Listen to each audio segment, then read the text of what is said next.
Ângela e hoje eu vou falar um pouquinho sobre ética, moral, senso moral e consciência moral. Então, a ética ela é entendida como uma teoria da moral, ou seja, como um estudo racional sobre a experiência moral dos seres humanos. A ética é um estudo do comportamento humano que investiga o que é bom e o que é mal. A gente vivemos em um mundo e praticamente todos sentem falta da ética. Antigamente, tudo era visto como político e a solução era política. Agora tudo parece ser moral e é resumido pela ética. Isso nos leva a crer e a pensar que o grande o problema atual seja ético. A gente reclama que não tem mais valores e está na hora de resgatar os valores. E por outro lado, sentimos perdidos, inseguros, perplexos a respeito do que seja um comportamento eticamente correto. A moral é o comportamento real dos indivíduos em relação às regras e os valores que são propostos, que é pelo código de normas, e essa é a maneira que o indivíduo submete ou obedece um princípio de conduta. Esses conjuntos de regras, eles podem ser formulados em códigos mais implícitos ou até escritos, mas também de transferir de maneira difusa. Podem haver regras que nem sempre são coerentes entre si. A moral, ela tem a ver com regras cujas observações se exigem para o comportamento considerado moral, enquanto a ética é um estudo dessas regras e o fato de haver uma preocupação do ser humano em relação a isso.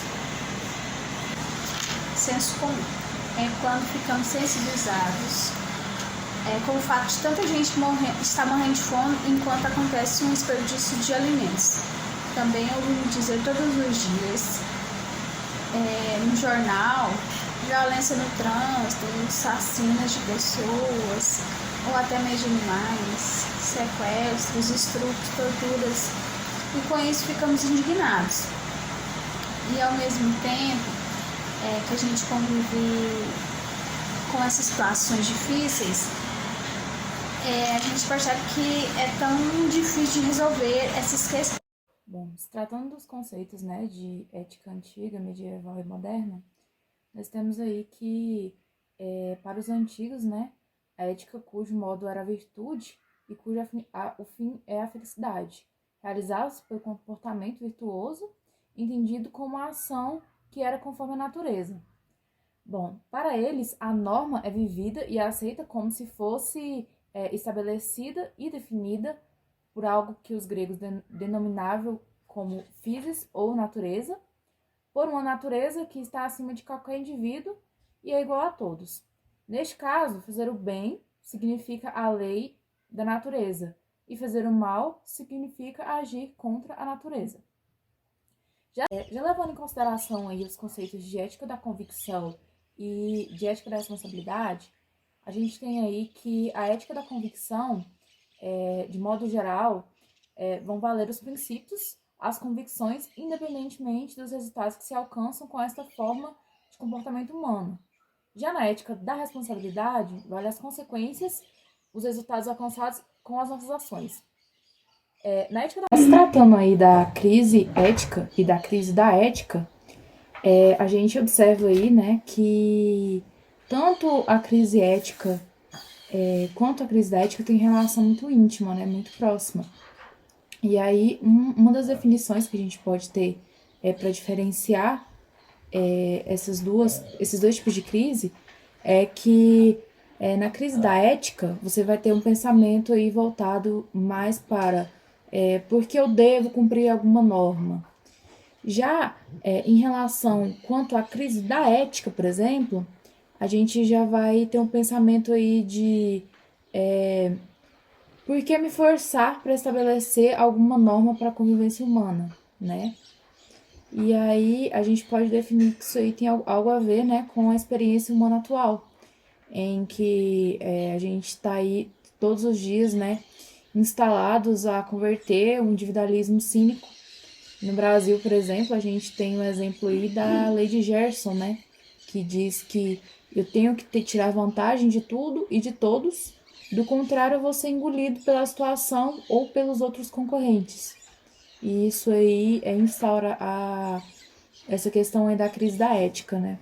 Já se tratando aí, né, da dificuldade atual que a gente tem de se formular uma ética universal, existem várias discussões, né, sobre o que seria essa ética universal. E aí a gente tem aí de que um lado